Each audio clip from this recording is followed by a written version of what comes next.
State administrators play a key role in the FIPSA program, responsible for ensuring that the funds that come to their state are administered in coordination with the state domestic violence coalitions. The role of the state administrator is pretty varied from state to state, so my comments will be very Virginia specific, but I view the role to focus on three different areas. There's the fiscal responsibilities, there's the local domestic violence program responsibilities, and then there's a collaboration responsibility. The best way of describing my job is probably first to explain that the work is really done at the local level, that it's really the local service providers that are out there on a day-to-day basis providing the services that victims of family violence and their families need. So my role is more to facilitate that work. It's to provide some degree of funding, it's to provide some degree of technical assistance and support. It's really just to help the local providers do the work that they do. Really what I see my job is as twofold. First, I have the responsibility of managing all of our domestic violence services that our agency funds across the state. That includes both state and federal funds. But secondly, part of my job is really to enter into partnerships and collaborations with our other sister programs and agencies to really try to ensure that we're staying focused on the people we're actually meant to serve. And that can be a significant challenge. And so in doing that, we really try to focus within our agency on ensuring that program participants have a voice in what we do in terms of programming, the kind of funding that we allocate to programs, and identify language that we need to use. A lot of it's around both contract monitoring and partnerships and forming collaborations. And really all of that informs what we do in terms of funding with our sister agencies. It's something that should never be done in a silo, and I take that very seriously. I think being a FIPS administrator is a glorious thing. I really do. I mean, there are lots of things that most of us can do in life, but I know, having been in a relationship for 30 years with someone who's in corporate America, that there's a difference at the end of the day, that I believe the work that we do is making a difference, that our world will be different, that families will be different because of the work that we do. And to me, that's an amazing thing, to know that every day the work that we do matters. I think my job is important, number one, because when I sit in my office on a day-to-day basis, I think what I'm doing is saving someone's life. When I watch the news and I see a domestic violence victim who has been murdered, I wonder, it makes me want to go to work even more the next day, because I'm thinking that I'm one little person in this state building who's making a drastic difference simply because I'm there as an advocate. The one thing being a state administrator, you can't do this job unless you're an advocate for what you're actually doing. So I'm an advocate first for domestic violence, and then after then, I actually administer those state funds. We are providing the resources to people who are changing the lives of other people, and sometimes literally saving the lives of other people. To me, that's a gift. I mean, I worked in the field myself with a number of families, and I know that many families are in life-threatening situations. So for us to be involved in looking at how we change the world, how we literally set up systems and develop societal responses and provide the resources to people who are working with victims and their kids, is literally life-changing, and that's a gift. My job's important because a lot of people rely on the funding that comes through my office. So because my job has value to other people, it has value to me. But I think more importantly, my job's important to me because I believe in the work that's being done. It's important on a federal level too, and I think that that's a new concept for us, because we have some awesome numbers that are now not only going to the federal offices, but they're being heard by Congress. We have outcome measures that have never been measured before that people are paying attention to. And when outsiders can find value and importance in this work, again, I find myself standing up taller and being prouder of the work that we're doing because we can document it so much more clearly than we could before. I think the job of FIPSA State Administrator is important because it, first of all, makes sure that the funds are being used appropriately. It's good stewardship of public money.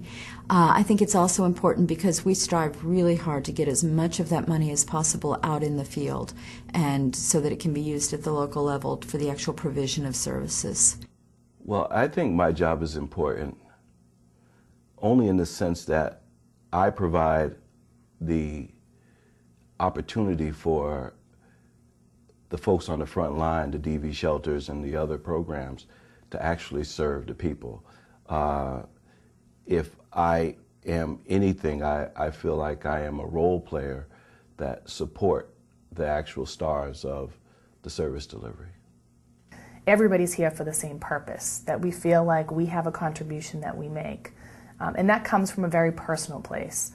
Professionally, I'm here because I also believe that it's my role in the position that I'm in to be able to contribute on behalf of the people that we're really designed to serve.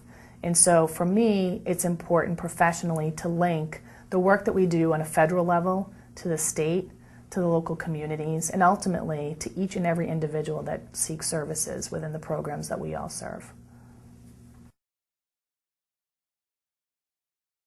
I think patience is probably a really a good, important quality to have. I think I don't know if it's a quality, but I think that responsiveness is very important. I think it's important that I try to respond as quickly when I get calls from our service providers. If I get a call from the coalition, and then obviously you may get calls from other entities that you're going to respond to pretty quickly, like legislative staff, things like that. And a third quality, probably another dose of patience would be a good idea. Maybe also too just understanding, because people come to this from so many different circumstances, and so I think just being sensitive to that and understanding everybody's perspective can be so different. Be passionate about the issue, learn as much about violence as you can possibly learn. And I feel that one of the true advantages that I've had is that I came from 20 years of working in the field and running a domestic violence program and a sexual assault program. But the field is constantly changing, so it's an ever growing challenge to try to stay current with what the new issues are, what best and promising practices are in the field. So I think you can never get caught up in just the administrative functions, but you really have to understand the issue and what the administrative functions surrounding that issue are. Three qualities that are really important about being administrative. First is being able to say when you don't know something. I'm very good at saying when I don't know things. The second is being able to not just acknowledge that you don't know something, but know who to go ask and keep asking until you find out who it is. And the third, that you don't lose sight of who it is that you're meant to be serving. First and foremost, integrity. I think secondly, competency. And third, sensitivity. And integrity because we are the stewards of funds that go to local communities to help people who are most in need and at risk, victims of domestic violence and abuse. I think competency because we are the stewards that have to ensure the monitoring and compliance of the organizations that carry out the mandates required through FIPSA to ensure that the services are administered properly and that people receive the services that they need. And I think lastly, sensitivity, because while there's a programmatic and operational aspect as a state administrator, there's the business of the work, there's also the key understanding that we're working with people and human lives. And it's important to listen to the voices of those victims and not just shape services based on what we think they need, but following the mandate that takes in consideration the services that will best help them as they move forward to sustainability and self-sufficiency.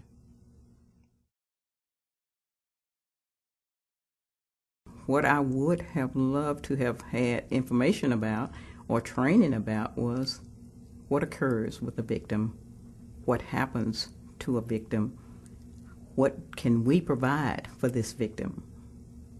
There are just so many different arenas that we need to be looking at and working at. And as a new administrator, I wish I had been more cognizant of the fact that it seems like a fairly simple thing to get a stream of money and just administer that, but the goal of that money is to really make a difference in domestic violence. And in order to do that, you have to be constantly open to an ever-changing field. Information, and it's one of those things that if you don't know that you don't know it, then you don't know who to ask for it. So that basic information on what it means to be a state administrator.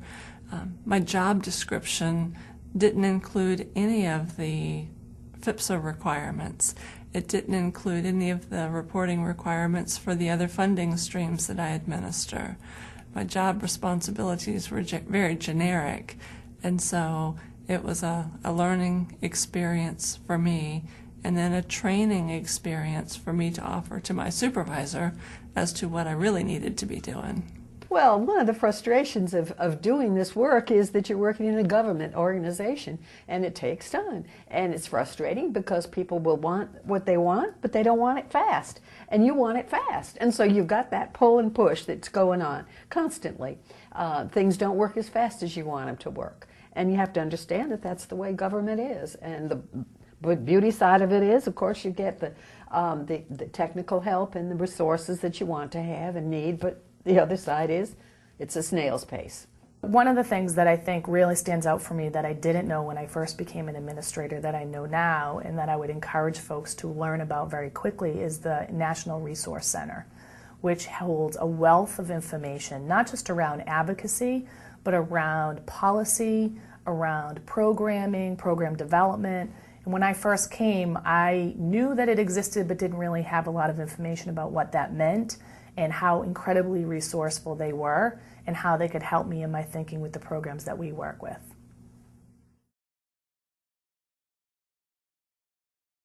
I think the top 3 tips that I would pass on to an administrator is, one, respect that the individuals out in the field actually have a large knowledge base that you can pull from. Second, data collection should be done on an ongoing basis so that you don't find yourself at the end of the period trying to collect all the data. And thirdly, probably, at least from Connecticut's standpoint, it would be give folks their money on time. Number one, to make sure that you're organized. It's going to take a little while to get your systems up and going, but I think the key is going to be organizing things where you're familiar with your providers. You've got all of your documents, including a copy of the registry, always handed, and that you always have a little binder with resource materials for your provider. The next tip that I would suggest is collaborate, collaborate, collaborate. No matter what happens, make sure that you're actually out there talking to other community providers, that you're also always out there talking to your DV providers, and most of all, that you're having ongoing conversations with your coalition. And the third would be to make sure, no matter what, that you do a great job with your written communication. You have to always be able to articulate what you plan on doing with FIPSA money. You've got to be the one to have it ingrained, and you've got to know exactly how you expect to make that blueprint come to life. Edna James' phone number, Edna's email address. Seriously, that's an important piece that I would definitely pass on. But the notion that that FIPSA is not just funding that you're passing out, but that FIPSA is the only dedicated funding to fund the services that we're looking at specifically for shelter and related services. I think that if you don't have that understanding of what it is that you're funding and the importance of it, then you've missed a lot. And the other information that I would pass on is that every state does this differently. The joy of being able to work within the politics of your own organization and your own state is has a lot of value. First of all, to sit down and read every bit of material from FIPSA. Make sure you understand the grant announcement. Make sure you understand exactly what's required of you, what is or isn't required of the local service providers. Make sure you have that kind of fully in hand. The next thing I would do is definitely, if the state coalition isn't reaching out to you, is to reach out to them and to develop that relationship, because I think it's a critical aspect of the position. And then I would say the third thing to do, and these are in no particular order, but is to then begin to really get to know whatever local providers you have. Get to understand a sense of where they're working and the population they're working with and what their strengths are and where they may need some assistance as well. Asking questions, being open and listening, and staying in touch with the FIPSA office. The program managers are great allies and provide helpful information. And I think finally, get in touch with other state administrators. Calling colleagues can provide help and good information. To remember that we are working with families. So regardless of what position we are in as state administrators that sometimes may have us removed from direct services, we must continue to realize that we're still talking about families who need support in people's lives, and the work that we do contributes to their successful outcomes. Really making sure that you put a lot of energy into knowing the issue of domestic violence, learning as much as you can, and understanding that you can never learn enough. There's always more to learn. Do everything you can to really immerse yourself in the issue of domestic violence. This is not the same as administering a lot of grant programs that go out to a diverse group of subrecipients. The commonality with all of the programs that your state is funding is that you're funding domestic violence services. And if you can't speak their language, if you can't understand the politics of the movement, if you can't understand the importance of victims' voices, then I think you're doing a disservice to yourself, and you're doing a disservice to your state. To relax into the job and to learn some flexibility skills. You know, you can't do everything. You know, you're not going to be perfect, first time around especially. You're going to make some errors. You're going to learn as you go along. If you keep your mind open, flexible, then you'll be able to deal. What you need to understand and what you need to learn, if you don't already, is the FIPSA regulation information. That's the core of your work. That's your rule book to follow. Although FIPSA is, I think, one of the more relaxed funding offices, but you have responsibilities. And I would strongly advise any new administrators coming in to think about taking advantage of some of the national organizations who have wonderful expertise. I think it's key for administrators in doing their job to understand that there are a couple of elements that are very vital to their success. Those elements are, one, patience and understanding regarding the type of issues and technical assistance that providers may need.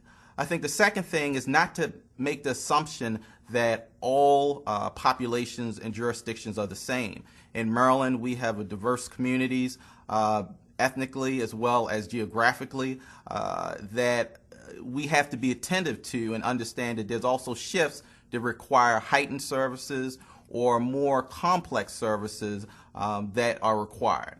I think also, lastly, that administrators have to be open to continue to learn. While we are in some degree the expert in our capacity on this issue, we also have to be open-minded to explore and learn new things and stay current with issues that could impact service delivery. To a new administrator, one thing that I would like to encourage them or admonish them to do is to be themselves and allow your personality to actually come out in your job. It's a good thing when all 50 administrators can get together and you can appreciate everybody's experience, where everyone has come from. So allow those things to propel you in this position to the next level. Don't try to change who you are, but use those experiences as building blocks for this position.